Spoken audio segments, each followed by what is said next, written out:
আসসালামু আলাইকুম। সংবাদে আপনাদের সবাইকে স্বাগত জানাচ্ছি। আমি ফিরোজ তোহা। শুরুতেই সংবাদ শিরোনাম। বাংলাদেশের সর্বশেষ গুরুত্বপূর্ণ আপডেট সংবাদে আপনাকে স্বাগত। শুরুতেই সংবাদ শিরোনাম, পরে বিস্তারিত। প্রথমে জানাবো, রাজধানীতে এনসিপি এবং ছাত্রদলের সমাবেশ আজ। শহীদ মিনার থেকে জাতীয় ইশতেহারের ঘোষণা করবে এনসিপি এবং শাহবাগে বৃহৎ জমায়েতের টার্গেট ছাত্রদলের। জুলাই সনদের ভিত্তিতে পরবর্তী নির্বাচন হতে হবে বললেন নাহিদ ইসলাম।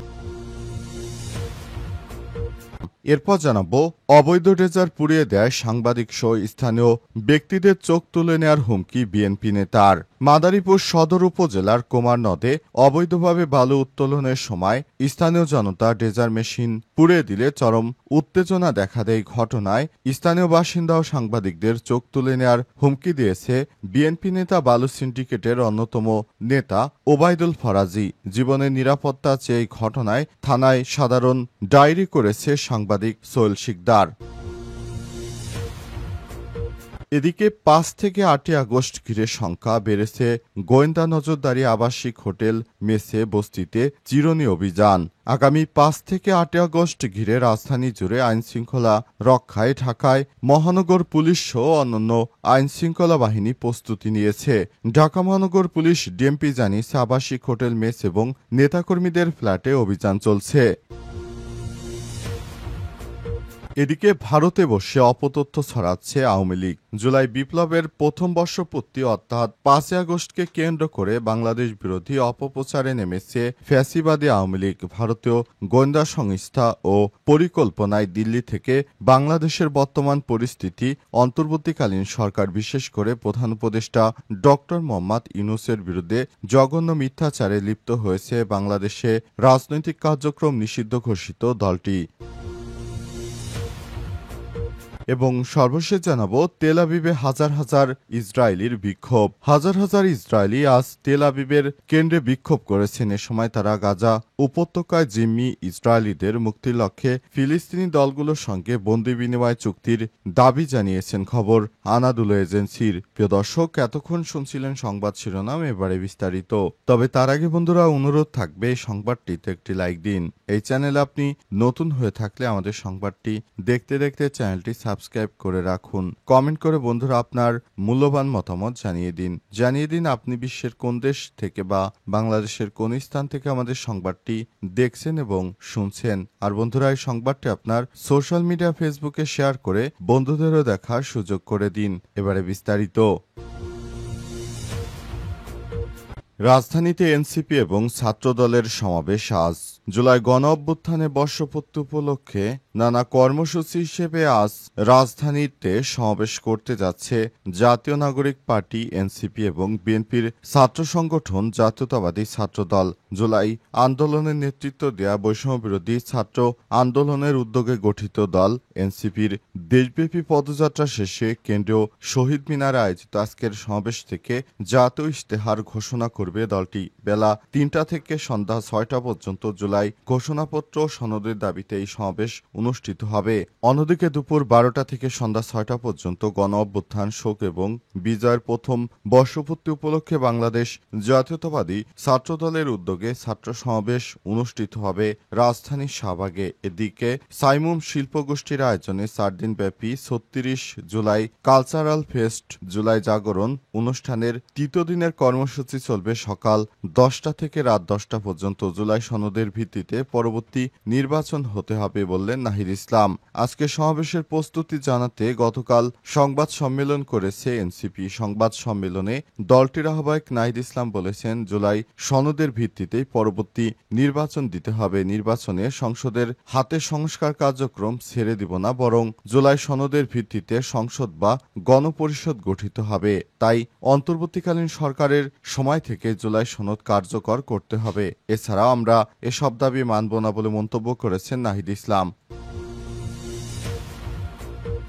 অবৈধ ড্রেজার পুড়িয়ে দেওয়া সাংবাদিক সহ স্থানীয়দের চোখ তুলে নেয়ার হুমকি বিএনপি নেতার। মাদারীপুর সদর উপজেলার কুমার নদে অবৈধভাবে বালু উত্তোলনের সময় স্থানীয় জনতা ড্রেজার মেশিন পুড়িয়ে দিলে চরম উত্তেজনা দেখা দেয়। এই ঘটনার পর স্থানীয় বাসিন্দা সাংবাদিকদের চোখ তুলে নেওয়ার হুমকি দেন বালু সিন্ডিকেটের অন্যতম বিএনপি নেতা ওবায়দুল ফরাজি। জীবনের নিরাপত্তা চেয়ে ঘটনায় সাধারণ ডায়েরি জিডি করেছে সাংবাদিক সোহেল শিকদার।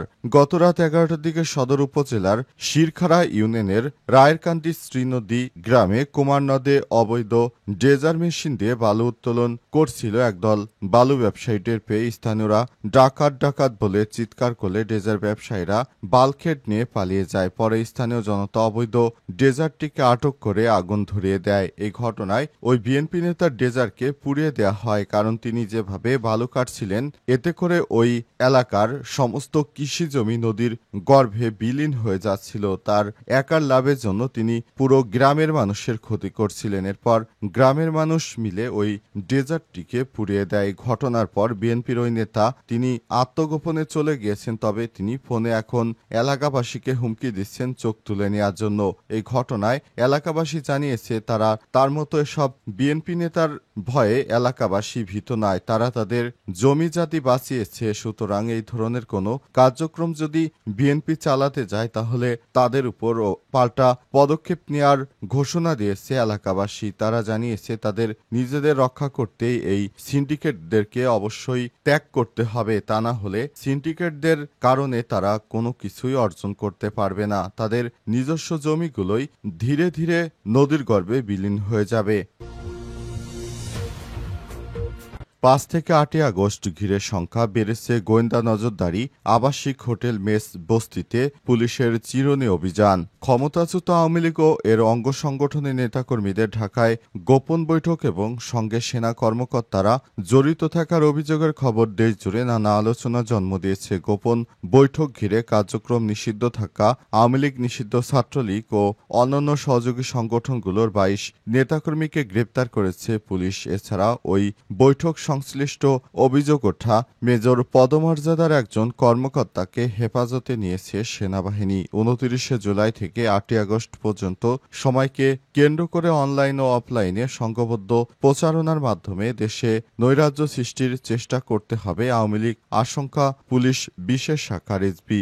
আগামী 5 থেকে 8 আগস্ট ঘিরে রাজধানী জুড়ে আইন শৃঙ্খলা রক্ষায় ঢাকা মহানগর পুলিশ ও অন্যান্য আইন শৃঙ্খলা বাহিনী প্রস্তুতি নিয়েছে। ঢাকা মহানগর পুলিশ ডিএমপি জানিয়েছে আবাসিক হোটেল মেস এবং নেতাকর্মীদের ফ্ল্যাটে অভিযান চলছে। এছাড়াও নাশকতা চলতে পারে এমন বস্তি এলাকাও নজরদারি ও চিরুনি অভিযান চলছে। পুরো আগস্ট মাস জুড়ে এই অভিযান অব্যাহত থাকবে। এদিকে ঢাকায় 3 আগস্ট শাহবাগ মোড়ে জাতীয়তাবাদী ছাত্রদলের সমাবেশ ও কেন্দ্র শহীদ মিনারে জাতীয় নাগরিক পার্টি এনসিপির অনুষ্ঠানকে কেন্দ্র করে তৃতীয় কোনো পক্ষ যেন নাশকতা করতে না পারে সেজন্য পুলিশ সতর্ক অবস্থানে রয়েছে বলে জানা গেছে। অবস্থায় পুলিশ কোনো ধরনের যেন উস্কানিমূলক কিছু পেলেই পুলিশ গ্রেপ্তার করবে, এমনটাই পুলিশ সতর্ক অবস্থানে রয়েছে।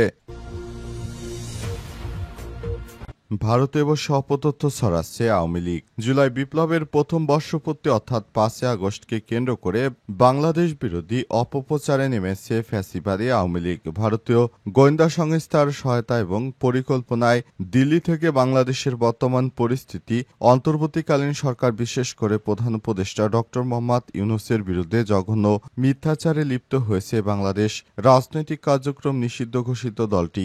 আমার দেশকে সব তথ্য জানিয়েছে দিল্লি ও কলকাতার একাধিক কূটনৈতিক সূত্র।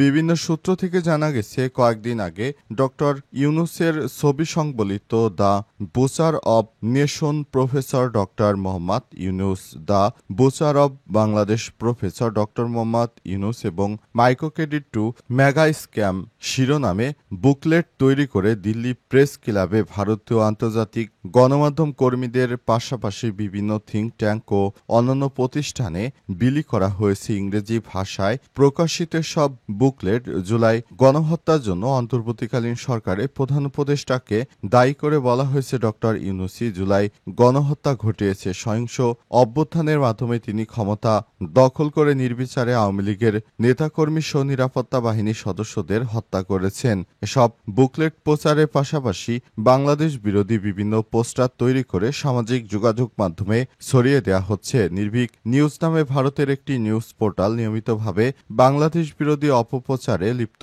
ভারতীয় ডিস এস্টেট তথা গোয়েন্দা সংস্থাগুলো নেপথ্য থেকে এই ধরনের নিউজ পোর্টাল পরিচালনা করে বলে জানা গেছে। নির্ভীক নিউজে প্রকাশিত এডিটেড এবং ভুয়া ছবি দিয়ে আওয়ামী লীগ এসব পোস্ট বানিয়েছে বলে সূত্রগুলো নিশ্চিত করেছে। এই ধরনের একাধিক পোস্টার আমার দেশ এর কাছে এসেছে। এর একটি পোস্টার 110 জনের ছবি দিয়ে তাদের সংসদ সদস্য হিসেবে উল্লেখ করে বলা হয়েছে তাদের সবাইকে গ্রেপ্তার করা হয়েছে। তবে সব ছবি বিশ্লেষণ করে দেখা গেছে ছবিগুলোর মধ্যে Jatiya party JP chairman Anwar Hossain মঞ্জুর ছবিও রয়েছে। তিনি গ্রেপ্তার নন, অন্তর্বর্তীকালীন সরকারের সময় তিনি গ্রেপ্তার হননি। এছাড়াও 110 জনের মধ্যে একাধিক ব্যক্তি আছেন যারা কখনোই এমপি হননি, অথচ তাদের ছবি টানিয়ে ডক্টর মোহাম্মদ ইউনূসের ভাবমূর্তিকে নষ্ট করার অপচেষ্টা চালিয়ে যাচ্ছে এই আওয়ামী লীগ সরকার।